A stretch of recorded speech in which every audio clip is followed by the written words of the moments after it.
Bonjour à tous, donc Alexandre Tourette, géophysicien chez GIS. Donc, je vais vous parler d'intégration de géophysique dans les grands projets. Donc, pour cela, je vais m'appuyer sur trois gros projets. Donc, le premier, la route du littoral à La Réunion. Sur ce projet-là, il y avait beaucoup de données géophysiques et qui reste un exemple d'intégration des données géophysiques.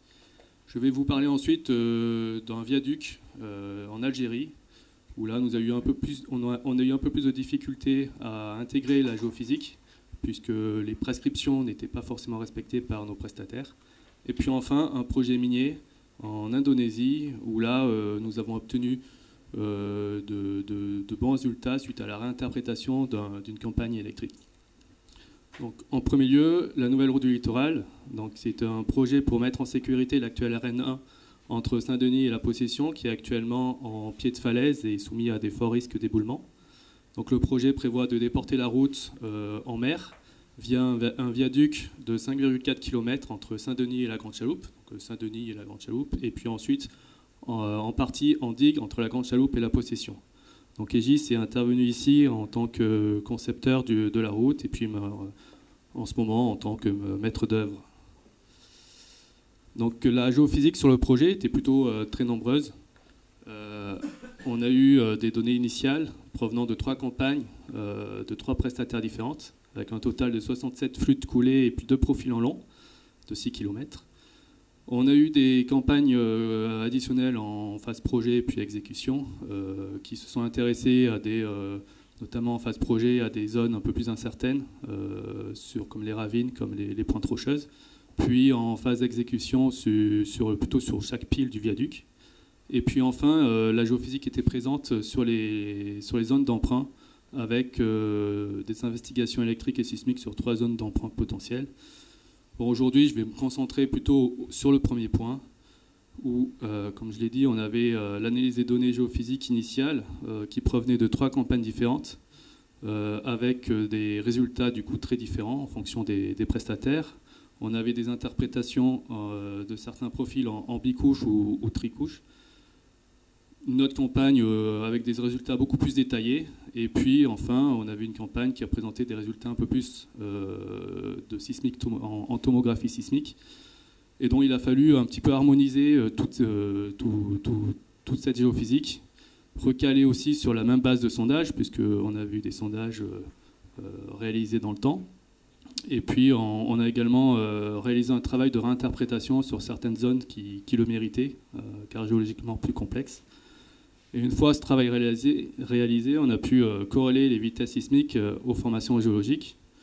Donc ça, en parallèle, les géotechniciens faisaient la même chose avec les données initiales en géotechnique pour élaborer un modèle géologique. Donc je présente ici une synthèse des modules précieux en fonction des différents faciès. Donc là, la géologie où partait des sables en surface jusqu'à un substratum basaltique, et on passait par une succession de couches de galets, blocs, avec des vitesses relativement croissantes. Donc on a pu faire les corrélations suivantes, donc les sables entre 1005 et 1800 mètres par seconde, les galets entre 1008 et 2003, et les blocs entre 2003 et 3000, et puis un substratum basaltique au-dessus de 3000 mètres par seconde. Lorsqu'on représente ces corrélations le long du linéaire, donc là je représente la vitesse sismique des différents faciès avec, pas très bien les couleurs, mais en jaune le sable, les galets, les blocs et puis le substratum. En fonction du linéaire, donc ici c'est au niveau de la Possession jusqu'à Saint-Denis. Cela permet de mettre en évidence un petit peu les points singuliers sur le tracé, notamment au niveau de chaque ravine à Malheur, Grande Chaloupe et puis la ravine Saint-Denis, sur lesquels nous n'avons pas détecté grâce à la géophysique le substratum, car effectivement, ravine, approfondissement du substratum. Mais par contre, on avait des blocs qui étaient caractérisés par des vitesses plutôt importantes, où là ensuite la corrélation avec les sondages ont montré qu'il s'agissait plutôt de blocs avec une matrice solide, donc de type conglomérat, avec des sédiments beaucoup plus anciens. On a pu également repérer une autre zone avec des fortes valeurs de blocs à ce niveau-là, où là aussi il a fallu faire un travail avec les géologues pour trouver l'origine, où il s'agissait finalement de gros éboulements qui avaient affecté la falaise et qui s'étaient penchés en mer, et donc avec une matrice certainement très très faible, d'où ces fortes valeurs. Et puis enfin, sur ces corrélations, il ne faut pas non plus oublier que la géologie, on a plutôt une succession de couches avec des zones de transition, notamment entre les sables et les galets, et entre les galets et les blocs. C'est pour cette raison que, par exemple, ici, on a des blocs avec des faibles vitesses. Finalement, il faut prendre en compte un petit peu la matrice autour de ces blocs. Et ici, par exemple, c'était certainement avec une matrice beaucoup plus importante, donc d'où ces faibles valeurs. Toutes ces données géophysiques ont finalement ensuite été intégrées à la réalisation du modèle géologique 3D aux côtés des sondages géotechniques. Donc, toutes les interfaces sismiques ont été implémentées pour réaliser ce modèle. Donc, un modèle, dans un exemple en coupe traverse, qui nous permettait d'avoir une coupe traverse, quel que soit le PK du tracé, avec le substratum, les blocs, les galets, et puis le sable en surface. Alors l'intérêt de la géophysique ici a été amplifié par le fait que durant les études, nous ne connaissions pas du tout la position des piles, ni la longueur des travées du viaduc. Donc il nous fallait cette information continue sur tout le tracé pour pouvoir donner ensuite, avoir cette information en continu. Donc d'où ensuite ce modèle géologique 3D qui a été réalisé. Un peu plus tard dans les études, nous sommes penchés sur, le choix des fondations s'est penché sur des fondations superficielles. Et là, la géophysique a également été très important pour déterminer un petit peu le niveau d'assise des semelles. Et notamment, on s'est penché sur les premières couches de sable, et les sables lâches en particulier, pour pouvoir connaître la base d'assise et puis tout l'épaisseur de sable à purger. Donc ici, un exemple où la géophysique a eu des bons résultats et a été intégrée aux problèmes géotechniques.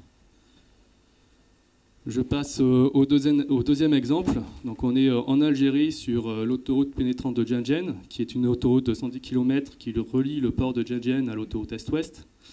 Et ici, autour du P435, le tracé traverse une zone plutôt accidentée avec une vallée. Et là, ici, Egis a proposé la réalisation d'un viaduc plutôt de contourner toute la vallée via une route très sinueuse en flanc de colline qui possédait beaucoup d'ouvrages avec de nombreuses problématiques de stabilité. Donc c'est un projet de viaduc de 1 km de long avec travée principale de 500 mètres et puis deux gros pylônes, dont le plus important de 270 mètres de hauteur. Donc ici, Egis est concepteur du viaduc et puis maître d'œuvre de l'autoroute. Alors on a prescrit des reconnaissances au droit du tracé, dont l'objectif principal était forcément de sécuriser la position du viaduc et de fiabiliser la conception des fondations, et en particulier sur les deux pylônes principaux qui sont fortement chargés. Donc pour ce qui est de la géophysique, il y a forcément aussi une campagne géotechnique. Et pour ce qui est de la géophysique, on avait prescrit une campagne sismique pour repérer d'éventuels accidents tectoniques, parce que sur la zone, on a un fort risque d'aléas sismiques, et notamment sur la carte géologique, il y avait de nombreuses failles de présenter.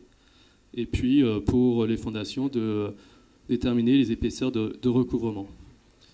Donc nous avions demandé de réaliser un profil en long au droit du projet, donc sur 960 mètres, et puis un profil en travers sur les pylônes principaux.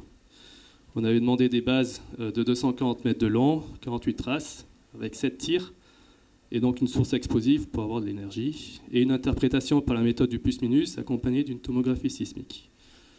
Donc, par contre, là, on avait un prestataire local et des moyens locaux, et donc tout ne s'est pas passé comme prévu, puisque voici les premiers résultats de la campagne. On a vite compris que c'était une campagne réalisée entièrement à la masse, avec des films sismiques complètement inexploitables, voire, dans les meilleurs des cas, sur une soixantaine de mètres.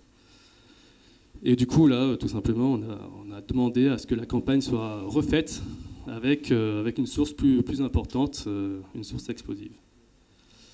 Quelques semaines plus tard, on a reçu d'autres données, de meilleure qualité. Un exemple de film, c'est un tir offset, où on voit bien la première arrivée sur chaque trace, malgré de nombreuses, trop nombreuses même, traces mortes, affectées c'est du matériel certainement vétuste.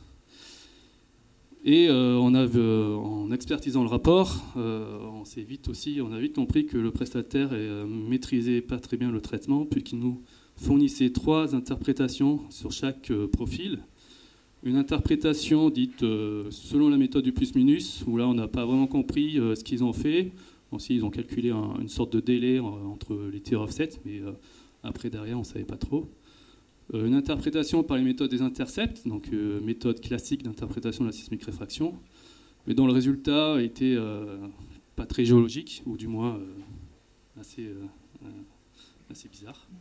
Et puis enfin une interprétation par tomographie sismique qui reste finalement parmi les 3 interprétations qui semblaient la plus réaliste possible. Bon, malgré cela, compte tenu des enjeux et puis le fait également qu'on avait plutôt des belles données, on a proposé une réinterprétation de ces profils pour obtenir une section sismique au droit du tracé, et où, grâce à l'interprétation par la méthode du plus-minus, on a pu identifier certains points importants. Donc, sur le calcul du minus, qui représente la vitesse de fond du substratum sismique, on avait peu de variations entre 2007 et 2900 mètres par seconde.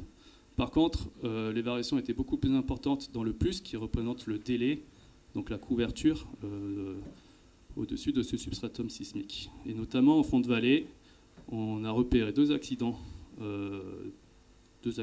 qui sont reliés au plus, donc du coup, à cette fameuse bosse, et qui se corrélaient parfaitement avec le travail de nos géologues sur la position des failles sur la carte géologique, où on voit que la faille en fond de vallée se sépare en 2 à ce niveau-là, et où on détectait du coup les 2 branches de la faille.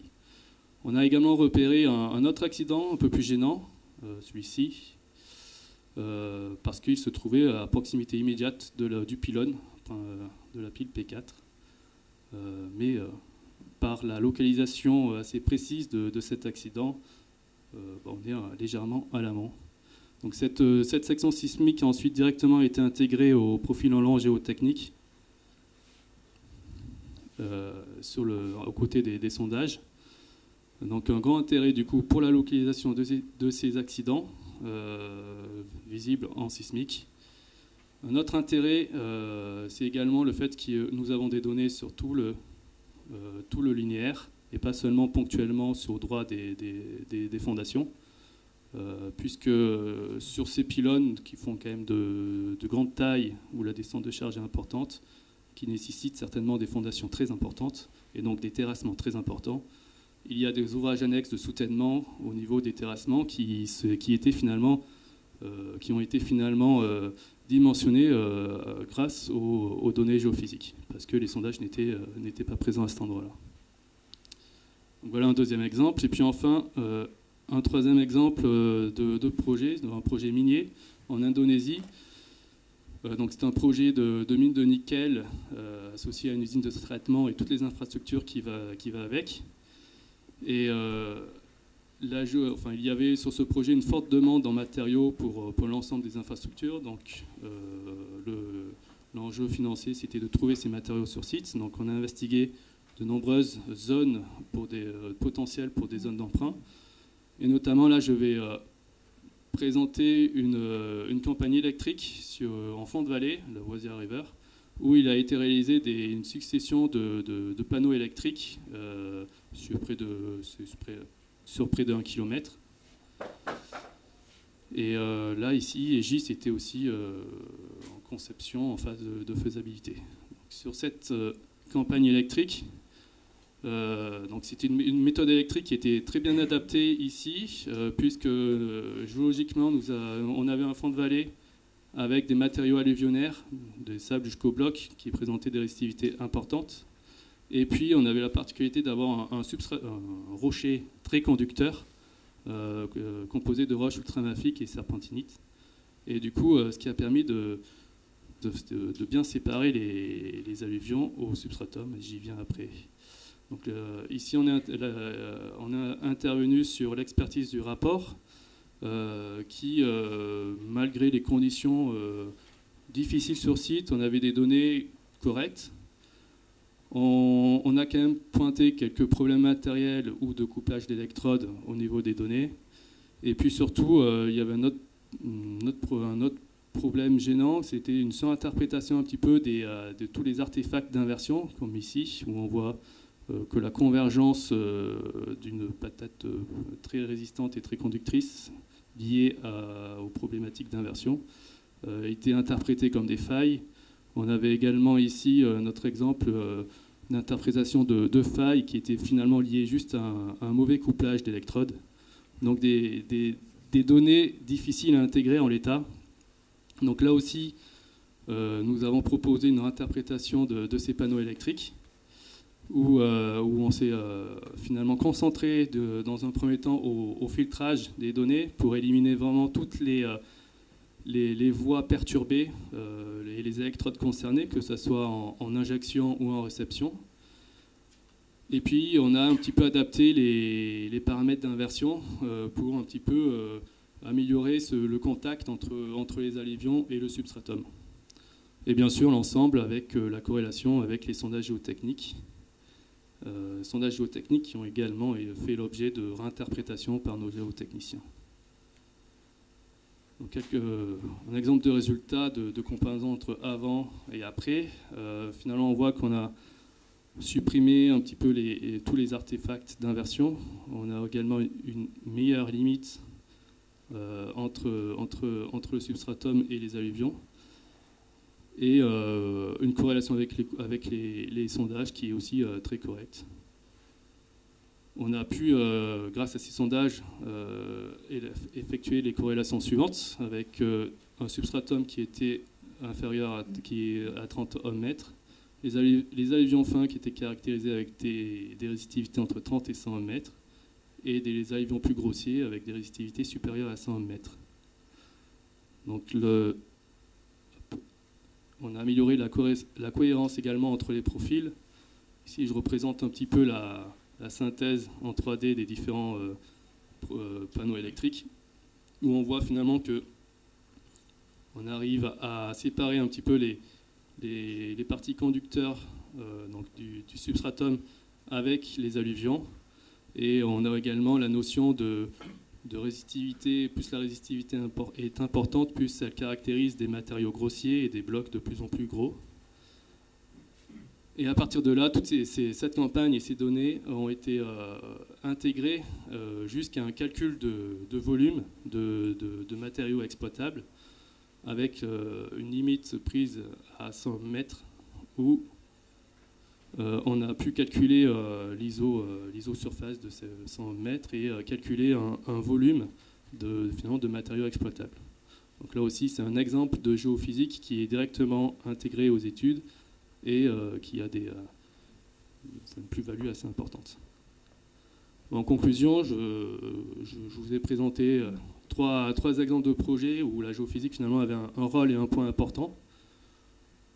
Trois exemples qui illustrent bien le travail des géophysiciens aux côtés des géotechniciens, donc avec des équipes intégrées et où il y a beaucoup d'allers-retours.